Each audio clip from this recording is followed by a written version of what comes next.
grafiknya naik. Dia melaksanakan ibadah-ibadah sunnah, dia melaksanakan ibadah sholat duha, melaksanakan sholat witir, ya, ba'diyah, qobliyah, dan ibadah-ibadah lainnya. Jadi ibadahnya terus bertambah. Dia memberikan sedekah, zakat, ya.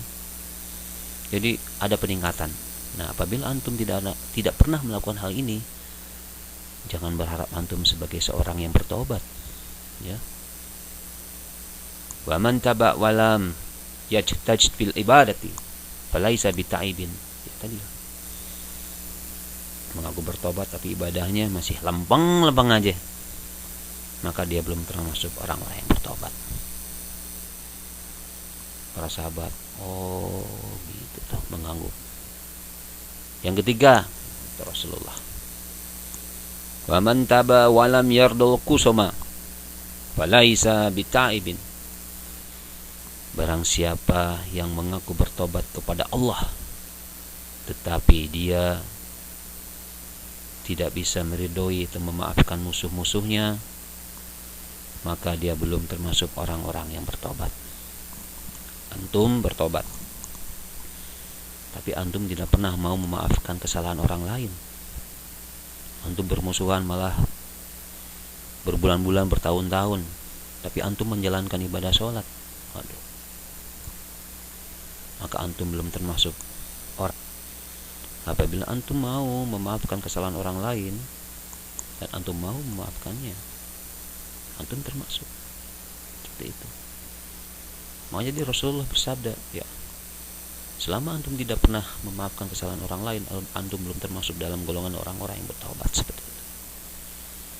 Para sahabat nanguk, oh, betul sekali. Ya, jadi kepada para sahabatku juga yang mendengar kajian ini, maafkanlah semua kesalahan. Apabila kalau kesalahan ini sangat besar, biarlah nanti Allah yang akan membalas kesalahan ini. Selama Anda tidak ada masalah dengan hamba-hamba Allah, insya Allah di saat nanti pertemuan dengan Allah Subhanahu wa taala, kita tidak ada tuntutan apa-apa. Bagi teman-teman juga yang mempunyai hutang, bayarlah hutang. Yang pernah dizalimi, seperti itu. Jadi harus terus. Yang keempat, wa man taba wa lam yughayyir libashahu wa jinatahu falaisa bita'ibin. Barang siapa yang mengaku bertobat tetapi pakaian dan perhiasannya tidak berubah, maka dia belum termasuk orang-orang yang bertobat. Nah, ini dia. Seseorang itu akan terlihat dari cara berpakaiannya, karena pakaian itu bisa mencerminkan kepribadian seseorang. Antum bertobat, sholat tapi masih memakai pakaian preman, loh, orang akan berpikir ini siapa dia gitu loh. Anda harus total dalam ini. Dulu saya adalah penggemar musik The Beatles. Saya kafah tuh, penikmat, malah pencinta The Beatles. Total habis, dari mulai gaya rambut, pakaian, bajunya, sepatunya, kacamata John Lennon, dari gitar-gitarnya, dan saya sampai belajar ilmu-ilmunya, sehingga saya mendapatkan suatu titik bahwa saya itu udah bisa semuanya. Sampai saya berdebat tentang ilmu Beatles, udah kafah gitu. Orang pada tahu, oh, udah tahu pasti si Oco itu pasti dia Beatles gila, atau misalkan dia seorang penggemar yang kafah gitu. Nah, saya hijrah sekarang. Saya mengagumi, mengidolakan seseorang, yaitu sosok manusia yang agung, sebagai contoh bagi umat manusia. Dialah Nabi Muhammad SAW. Saya ingin beribadah seperti beliau, walaupun saya bukan seorang Arab ya, tapi ada sesuatu kesan yang tersendiri apabila saya bersembahyang atau sholat di masjid dengan menggunakan baju gamis atau sorban atau berpakaian muslim. Ada kelihatan ada sesuatu yang lain dalam diri saya. Lain soal kalau misalnya saya sholat dengan pakai jeans atau pakai kaos, oh berbeda. Itu pengalaman pribadi saya seperti itu. Jadi kepribadian seseorang itu akan terlihat dari cara berpakaian, harus berubah. Begitu. Baik, diteruskan. Yang kelima, wa man taba wa lam yughayyir khuluquhu falaisa bita'ibin. Barang siapa yang mengaku bertobat tetapi akhlaknya, budi pekertinya tidak berubah, maka dia belum termasuk orang-orang yang bertobat. Aduh. Ini akhlak. Antum rajin sholat, antum rajin puasa, tapi tidak pernah senyum kepada orang, tidak pernah memberi sesuatu atau zakat, sedekah kepada fakir miskin. Antum tidak pernah silaturahim. Gitu. Kita harus akhlak kita tuh, ya. Khususnya para wanita juga tuh yang sering ngegosip, karena ada satu nasihat bahwa akal wanita itu setipis rambutnya, maka tebalkanlah dengan ilmu. Hati mereka serapuh kaca, katanya. Kuatkanlah dengan iman. Dan perasaan mereka selembut sutra, maka hiasilah dengan akhlak. Begitu juga kepada kaum Hawa atau kaum Adam. Jadi kita berperilaku yang baik. Rasulullah pernah bersabda, sesungguhnya engkau tidak akan bisa melunakkan hati seseorang dengan hartamu, dengan ilmumu, tapi engkau bisa melunakkan hati seseorang dengan akhlakmu yang baik. Itu dia. Dengan akhlak yang baik orang akan menilai, oh, kok dia baik banget, tata cara pergaulannya, ucapannya itu diatur. Makanya ikutilah the way of life of Rasulullah SAW, cara hidup Rasulullah SAW. Itu ikuti seperti beliau. Apa yang tidak ada dalam beliau? Ya, itu. Alhamdulillah juga saya sudah mulai belajar. Saya masih dalam proses belajar. Saya terus belajar sehingga saya yang tidak tahu jadinya jadi tahu. Islam ini agama yang agung, yang diturunkan kepada umat Rasulullah, dan contohnya Rasulullah. Allah sudah mengirim Rasulullah ke dunia untuk semua manusia, untuk memperbaiki akhlak yang sudah pada bejat semuanya.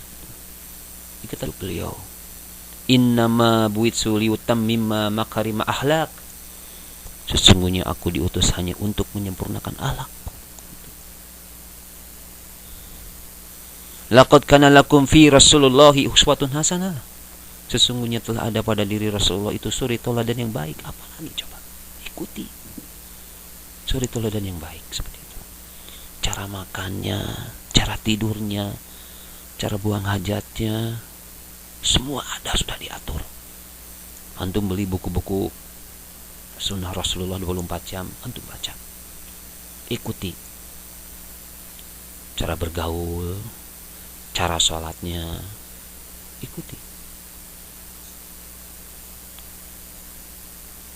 Karena Rasulullah itu, subhanallah, beliau diutus untuk menjadi contoh bagi umat manusia, bagi yang beragama Buddha, Hindu, Kristen, Yahudi, semuanya.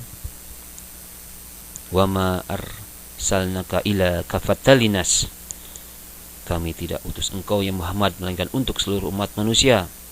Wa ma arsalnaka illa rahmatan lil alamin. Dan kami tidak utus kau melainkan untuk menjadi rahmat bagi semesta alam. Subhanallah, subhanallah. Menjadi rahmat semesta alam, bagi semesta alam. Itu ikuti. Ingin selamat, ikuti. Rasulullah bersabda, kullu ummati yadkhulunal jannah. Kullu ummati yadkhulunal jannah ila man aba. Semua umatku akan masuk surga, katanya, kecuali ila man aba, orang yang enggan untuk ikuti beliau. Makanya jelas di dalam surat Al-Hasyr di ayat ke-7, Wa ma atakum rasulu fahuzuhu wa ma nahakum anhu fantahu. Apa yang diberikan Rasul kepadamu maka terimalah, dan apa yang dilarangnya bagimu maka tinggalkanlah. That's it. Apa? Udah jelas. Al-Quran sudah menjelaskan. Apa kita masih ragu? Ikuti cara beliau. Belajar, maka tadi kan belajar.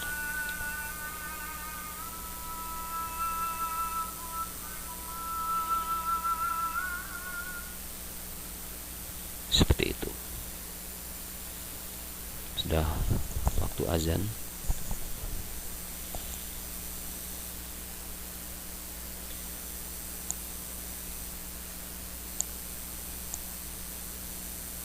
Teruskan tadi yang berikutnya, yang keenam, wa man taba wa lam yubadil asbahu falaisa bita'ibin. Barang siapa yang mengaku bertobat tetapi pergaulannya masih itu saja dan tidak berubah, maka dia belum termasuk orang-orang yang bertobat. Nah, antum harus berubah dalam arti cara bergaul. Antum harus bergaul dengan orang-orang yang beramal soleh, yang tekun ibadah, orang-orang yang abid lah. Jangan antum udah bertobat tapi gaul sama preman. Waduh, Rasulullah pernah bersabda, nih nasihat beliau nih, sesungguhnya manusia itu cenderung mengikuti kebiasaan sahabat dekatnya. Oleh karena itu, antum harus memikirkan siapa yang akan dijadikan sebagai sahabat kamu. Karena setiap pergaulan itu ada pengaruh buat antum. Perhatikanlah dengan siapa antum bergaul. Itu dia. Dekatilah sahabat baikmu walaupun dia jauh dengan kamu, dan jauhilah sahabat burukmu walaupun dia dekat dengan kamu. Karena setiap pergaulan itu ada pengaruh buat antum. Perhatikanlah. Think about it, man. Makanya Anda harus bergaul dengan orang-orang yang baik, yang berakhlak baik, seperti itu. Ada pepatah atau nasihat dari Ibnu Athaillah. Boleh jadi kamu berbuat suatu keburukan, tetapi di mata kamu atau di hati kamu itu suatu kebaikan, karena engkau bergaul dengan orang-orang yang tabiatnya lebih buruk dari kamu. Itu seperti itu. Pergaulan yang baik itu mampu mencapai ridho Allah. Amin, insyaallah.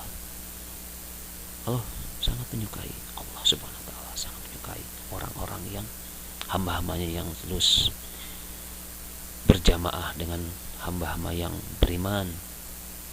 Seperti itu. Jadi barang siapa antum-antum yang tidak pernah merubah pergaulannya, antum belum termasuk orang-orang yang bertobat. Diteruskan lagi oleh Rasulullah yang ketujuh, wa man taba wa lam yatwi firasahu wa bisatahu falaisa bita'ibin. Barang siapa yang mengaku bertobat tetapi dia tidak menggulung tempat tidurnya dan spraynya, maka dia belum termasuk orang-orang yang bertobat. Ini bahasa, kalau di ini seperti bahasa kinayah, yang artinya antum lebih banyak ibadahnya daripada tidurnya. Antum bertobat